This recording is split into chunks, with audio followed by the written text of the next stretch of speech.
Namo Vishnu Padaya Krishna Prasthaya Bhutale Srimate Bhaktivedanta Swami Nit Namine. Ofereço minhas respeitosas reverências à sua divina graça, Srila Prabhupada, que é muito querido pelo Senhor Krishna por ter se rendido a seus pés de lótus.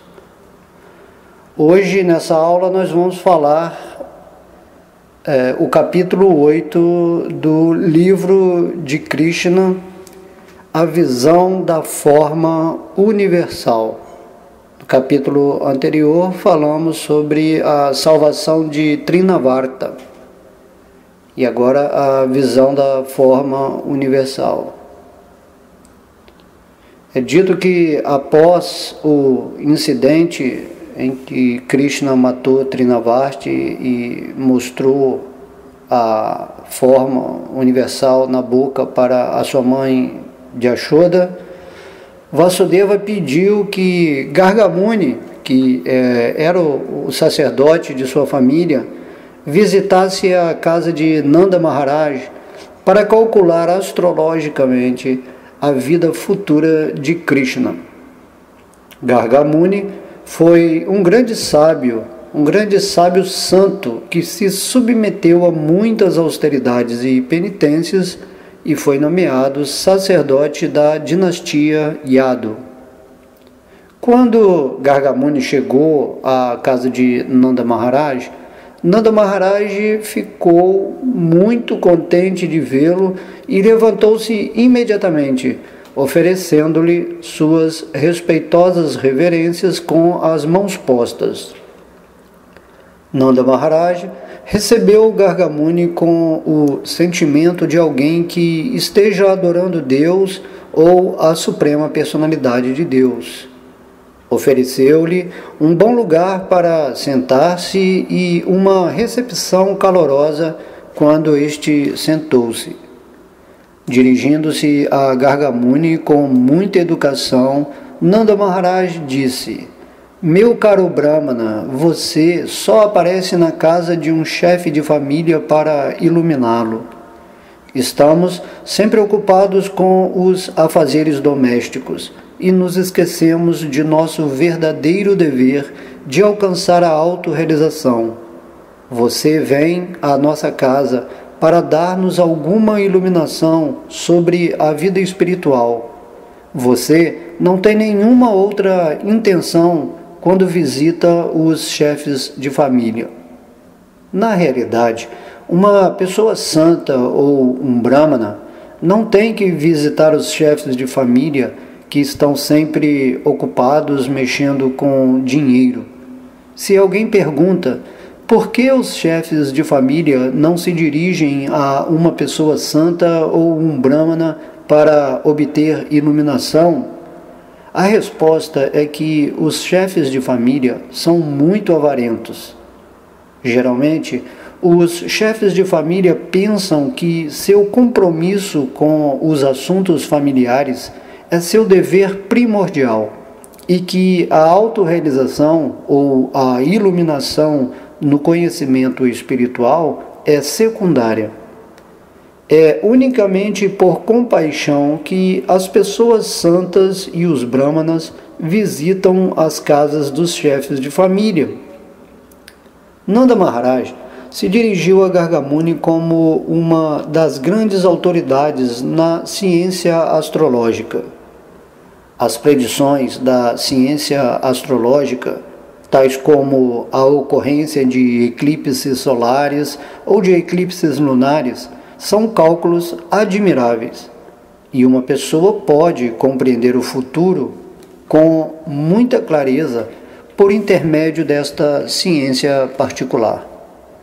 Garga Muni era versado neste conhecimento.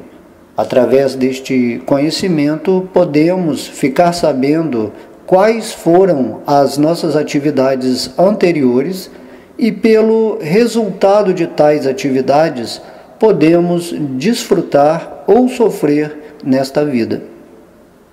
Nanda Maharaj também se dirigiu a Garga Muni como o melhor dos brahmanas. Um brahmana é aquele que é experto no conhecimento do Supremo.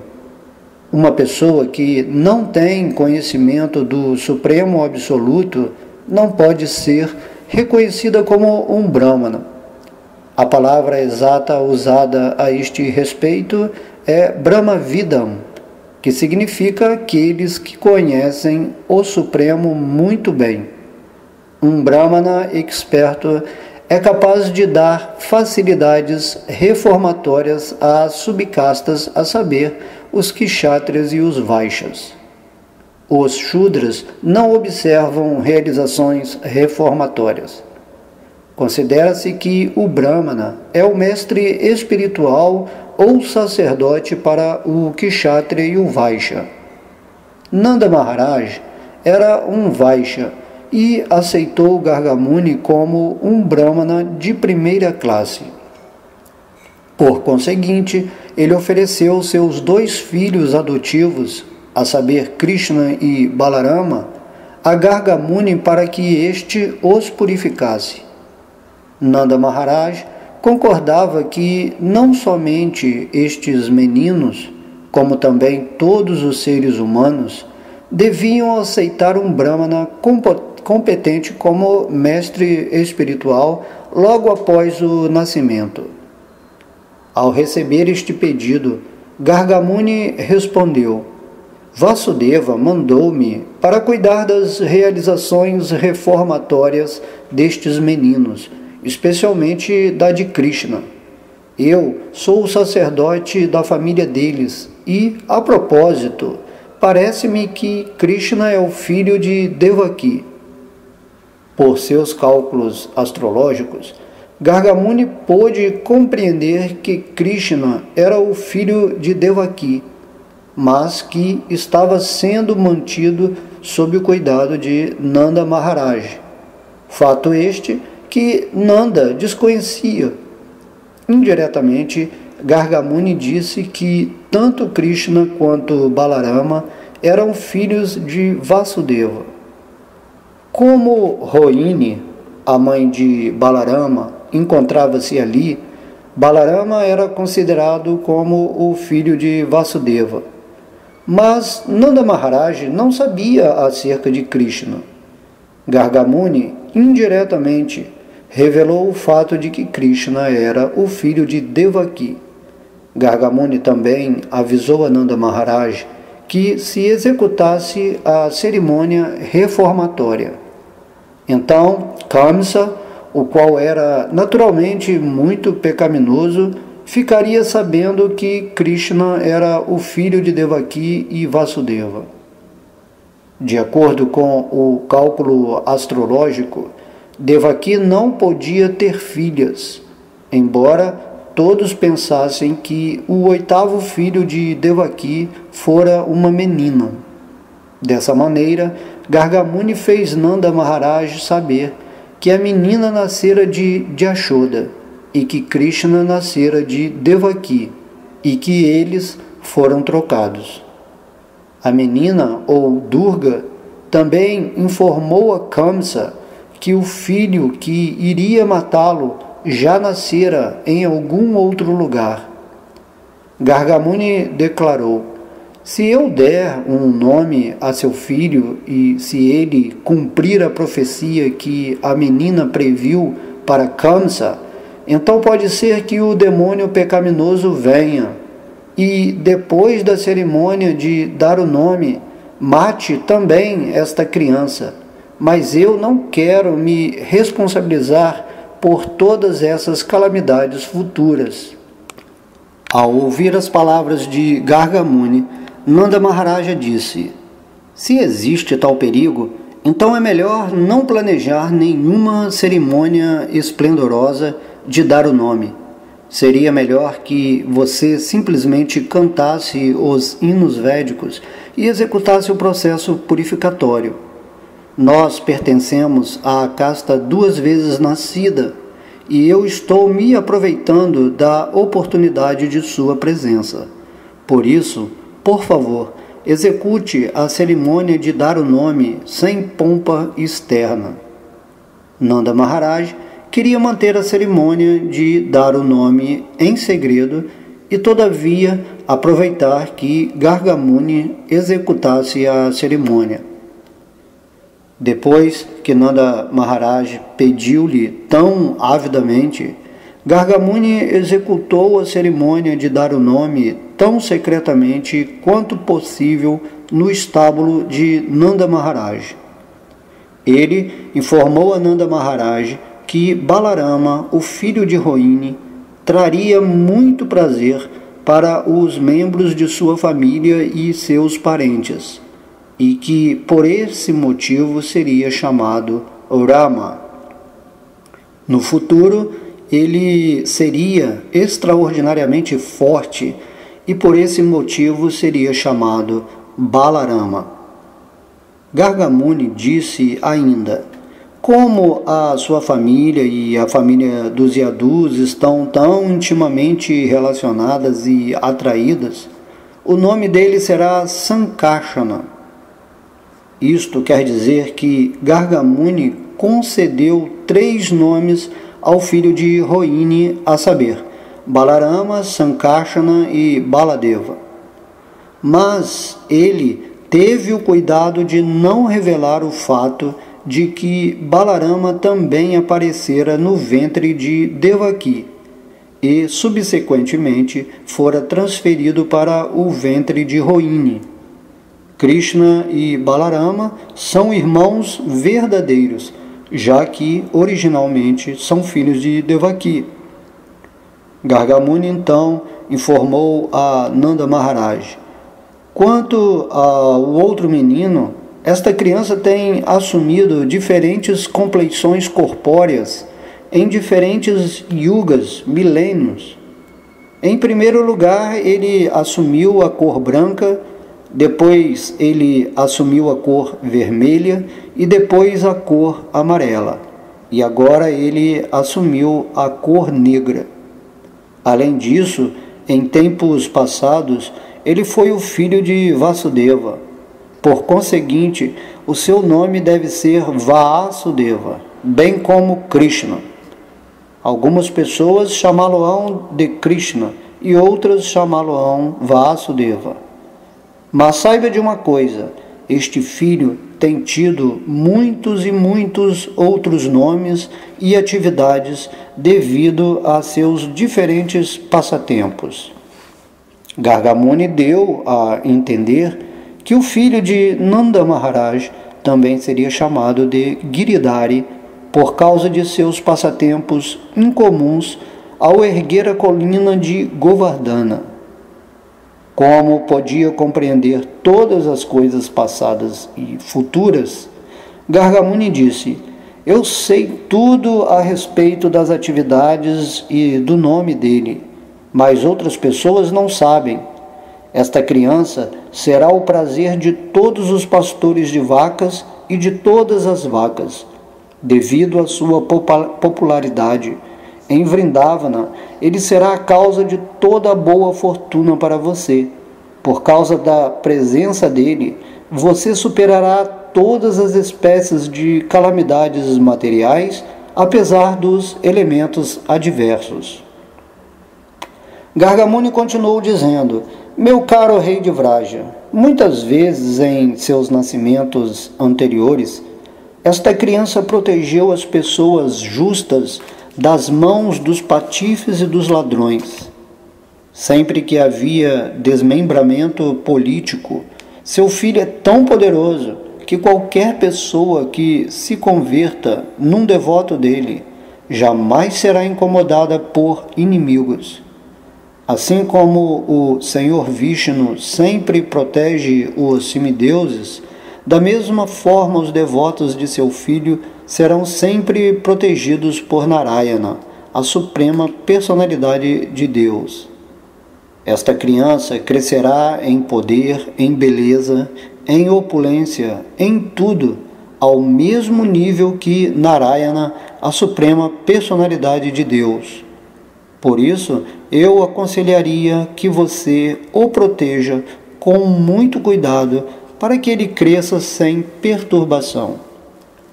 Garga Muni ainda informou a Nanda Maharaj que, porque este era um grande devoto de Narayana, o Senhor Narayana deu-lhe um filho igual a ele, Narayana. Ao mesmo tempo, Gargamuni indicou: olha, muitos demônios incomodarão seu filho, por isso tome cuidado e o proteja. Dessa maneira, Gargamuni convenceu Nanda Maharaj de que o próprio Narayana tornara-se seu filho. Gargamuni descreveu de diversas maneiras as qualidades transcendentais do filho de Nanda Maharaj. Após dar estas informações, Gargamuni regressou à sua casa. Nanda Maharaj estava considerando-se a pessoa mais afortunada e estava muito satisfeito por ter sido abençoado desta maneira. Pouco tempo depois deste incidente, Balarama e Krishna começaram a engatear. Sempre que engatinhavam assim, eles compraziam suas mães. Os sinos atados às suas cinturas e tornozelos tocavam com encanto, e eles andavam de um lado para o outro com muita graça. Às vezes, agindo exatamente como crianças comuns, eles se assustavam com outras pessoas e corriam imediatamente para a proteção de suas mães. Às vezes, eles caíam no barro e na lama de Vrindavana e se aproximavam de suas mães besuntados de barro e açafrão. Na realidade, suas mães untavam-nos com óleo de açafrão e polpa de sândalo. Mas como engatinhavam pelo barro lamacento, simultaneamente sujavam seus corpos de barro. Logo que se aproximavam de suas mães engatinhando, Yashoda e Rohini os tomavam em seus colos e davam-lhes os seios para mamar, ocultando a parte de baixo de seus sares. Quando os bebês sugavam-lhes os seios, as mães viam dentinhos aparecendo. Desse modo, a alegria delas se intensificava ao verem que os filhos estavam crescendo. Às vezes, os bebês travessos engatinhavam até o estábulo, agarravam o rabo de um bezerro e se punham de pé.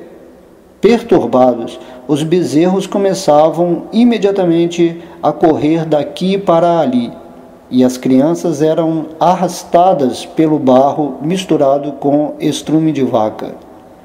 Yashoda e Rohini chamavam todas as amigas da vizinhança, as gopis, para ver essa diversão. Quando viam esses passatempos infantis do Senhor Krishna, as gopis fundiam-se em bem-aventurança transcendental. Em seu prazer, elas se riam ruidosamente. Tanto Krishna como Balarama eram tão irrequietos que suas mães Yashoda e Rohini tentavam protegê-los contra as vacas, os touros, os macacos, a água, o fogo e os pássaros, enquanto executavam os seus afazeres domésticos. Como estavam sempre cheios de cuidado na proteção dos filhos e na execução de suas obrigações, elas não tinham muita tranquilidade. Em muito pouco tempo, tanto Krishna quanto Balarama começaram a pôr-se de pé e a mexer-se com suas pernas. Quando Krishna e Balarama começaram a andar, outros amigos da mesma idade juntaram-se a eles, e juntos eles começaram a dar o mais elevado prazer transcendental às gopis, especificamente à mãe de Yashoda e a Rohini. Todas as amigas gopis de Yashoda e Rohini sentiam prazer nas travessuras infantis de Krishna e Balarama em Vrindavana. Para ter mais bem-aventurança transcendental, todas elas se reuniram e foram até a casa de mãe de Yashoda, apresentar queixas contra os meninos irrequietos. Krishna estava sentado perante Mãe de Yashoda quando todas as gopis mais velhas começaram a apresentar queixas contra Krishna para que ele pudesse ouvir. Elas disseram: querida de Yashoda, por que você não reprime o seu Krishna travesso? Todas as manhãs e todas as tardes ele vem a nossas casas juntamente com Balarama e antes da ordenha das vacas, eles soltam os bezerros e os bezerros bebem todo o leite das vacas. Assim, quando vamos ordenhar as vacas, não encontramos leite e temos que voltar com os baldes vazios. Se admoestamos Krishna e Balarama por estarem fazendo isso, eles simplesmente sorriem de modo encantador. Não podemos fazer nada. Além disso, o seu Krishna e o seu Balarama sentem muito prazer em roubar nossa provisão de iogurte e manteiga de onde quer que a mantenhamos. Quando pegamos Krishna e Balarama roubando o iogurte e a manteiga, eles dizem: por que vocês nos acusam de roubo? Vocês pensam que há falta de manteiga e iogurte em nossa casa? Às vezes, eles roubam manteiga, iogurte e leite e distribuem-nos aos macacos. Quando os macacos estão bem alimentados e não querem comer mais, então os seus meninos se queixam. Este leite, esta manteiga e este iogurte são inúteis, nem sequer os macacos querem comê-los. E eles quebram os potes e atiram-nos de cá para lá. Se conservamos nossa provisão de iogurte, manteiga e leite num lugar escuro e isolado, o seu Krishna e o seu Balarama encontram-na na escuridão com a ajuda da refulgência ofuscante dos enfeites e joias que usam em seus corpos. Se por acaso não conseguem encontrar a manteiga e o iogurte escondidos, eles vão até nossos bebezinhos e beliscam-lhes os corpos para fazê-los chorar, e depois vão-se embora. Se conservamos nossa provisão de manteiga e iogurte pendurada no alto do teto, ainda que esteja fora do alcance deles, eles dão um jeito de alcançá-la, empilhando toda espécie de armações de madeira sobre a máquina de amolar. E se não conseguem alcançá-la, eles abrem um rombo no pote. Por isso, nós achamos que é melhor vocês tirarem todos os enfeites de joias dos corpos de seus filhos. Depois que ouvia isto tudo por parte das outras gopis, Yashoda dizia: muito bem, tirarei todas as joias de Krishna para que ele não possa descobrir a manteiga escondida na escuridão. Então as gopis diziam: não faça isto. De que adiantará tomar-lhe as joias? Não sabemos que espécie de meninos são estes, mas até mesmo sem os enfeites, eles espalham certo tipo de refulgência, de modo que, mesmo na escuridão, eles são capazes de ver tudo. Aí então, Mãe de Yashoda dizia-lhes: muito bem, conservem sua manteiga e seu iogurte com cuidado para que eles não possam alcançá-los. Em resposta a isto, as gopis diziam: sim, é isto que fazemos, porém, como às vezes estamos ocupadas em nossos afazeres domésticos, estes meninos travessos entram em nossas casas de qualquer maneira e estragam tudo. Às vezes, quando não conseguem roubar nossa manteiga e nosso iogurte, por raiva, eles urinam no chão limpo e às vezes cospem nele. Olhe só para o seu menino. Ele está bem ali ouvindo esta queixa. Eles passam o dia todo fazendo planos para roubar a nossa manteiga e nosso iogurte. E agora estão sentados como dois meninos bem comportados e sossegados. Olhe só para a cara dele. Quando, depois de ouvir todas as queixas, mãe de Yashoda pensou em castigar o seu menino. Ela olhou para sua cara de arrependido e, sorrindo, não o castigou. Outro dia, em que Krishna e Balarama estavam brincando com seus amigos, todos os meninos juntaram-se a Balarama e contaram à mãe de Yashoda que Krishna tinha comido barro. Ao ouvir isto, mãe de Yashoda agarrou a mão de Krishna e disse: Meu querido Krishna, por que você comeu terra num lugar isolado? Veja só, todos os seus amigos, incluindo Balarama, estão se queixando de você. Temendo a sua mãe, Krishna respondeu: Minha querida mãe, todos esses meninos, incluindo meu irmão mais velho Balarama, estão dizendo mentiras contra mim. Eu jamais comi barro. O meu irmão mais velho Balarama se zangou enquanto brincava comigo hoje e por isso juntou-se aos outros meninos para queixar-se de mim. Eles vieram fazer a queixa juntos para você se zangar e me castigar.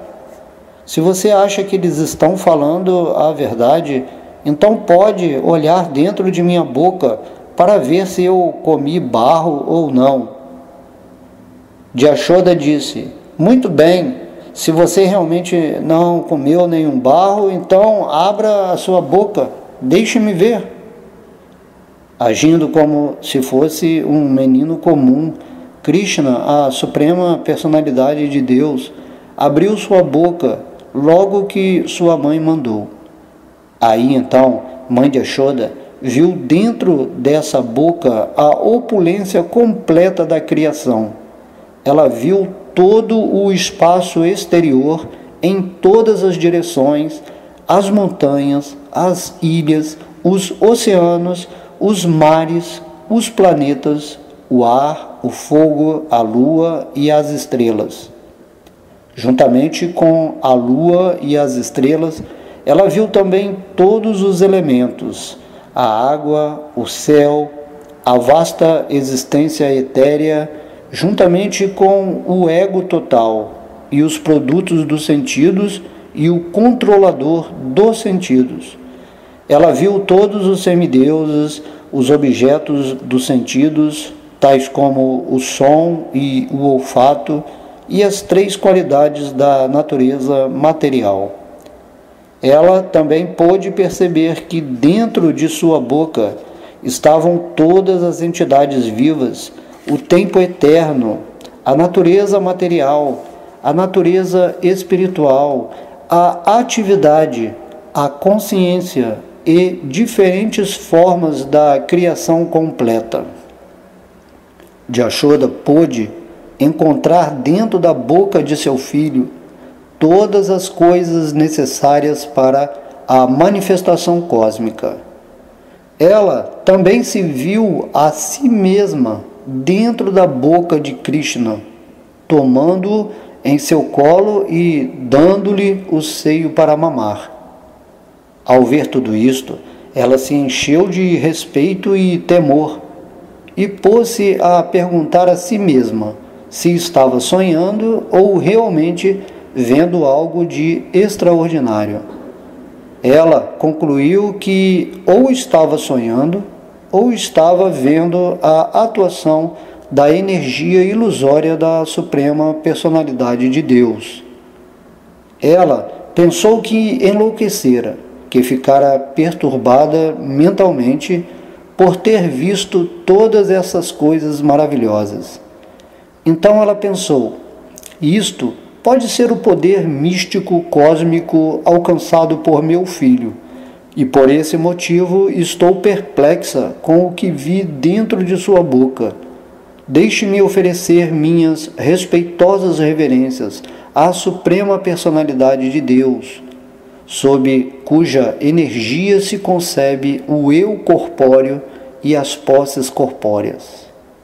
Depois, Jashoda disse: deixe-me oferecer minhas respeitosas reverências a ele, debaixo de cuja energia ilusória penso que Nanda Maharaj é meu esposo e que Krishna é meu filho, que todas as propriedades de Nanda Maharaj me pertencem e que todos os pastores e pastoras de vacas são meus súditos.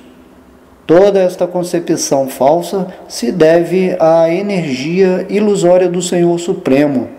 Por isso, deixe-me orar a Ele para que Ele me proteja sempre. Enquanto Mãe de Yashoda pensava desta maneira altamente filosófica, o Senhor Krishna expandiu novamente sua energia interna apenas para confundi-la com afeição maternal.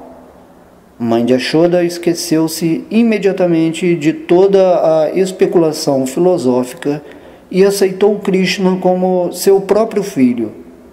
Ela tomou em seu colo e se encheu de afeição maternal. Dessa maneira, ela começou a pensar: as massas não podem compreender Krishna através do processo grosseiro de conhecimento.